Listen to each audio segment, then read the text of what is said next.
నమస్తే ఫ్రెండ్స్, ఈరోజు మనము వేడివేడిగా ఎగ్గు బజ్జీలు చేసుకుందాం. ఒక గిన్నె తీసుకుందాం. ఒక కప్పు శనగపిండి వేసుకుందాం. ఒక స్పూన్ కారం వేసుకుందాం. హాఫ్ స్పూన్ పసుపు వేసుకుందాం. హాఫ్ స్పూన్ వంట సోడా వేసుకుందాం. కొన్ని వాటర్ వేసుకొని పిండిని బాగా కలుపుకుందాం.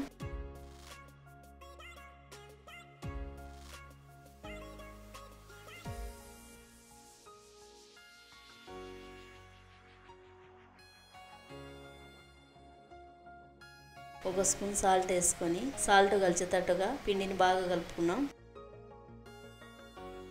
స్టవ్ ఆన్ చేసుకున్నాం. ఆయిల్ పెట్టుకున్నాం. ఆయిల్ వేడెక్కినాక ఉడకబెట్టిన గుడ్లు తీసుకుందాం. కలిపి పెట్టిన పిండిలో వేసుకుందాం. పిండిలో నింటి తీసుకొని ఆయిల్ వేసుకుందాం.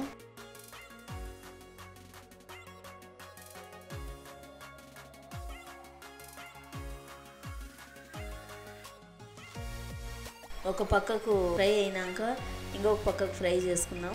ఒక 5 నిమిషాల వరకు బాగా ఫ్రై చేసుకున్నాం ఎగ్గు బజ్జీని. మన ఎగ్గు బజ్జీ తీసుకుందాం. మన ఎగ్గు బజ్జీ రెడీ అయిపోయిందండి. ఆ వీడియో కానీ నచ్చితే నాకు లైక్ చేసి సపోర్ట్ చేయండి.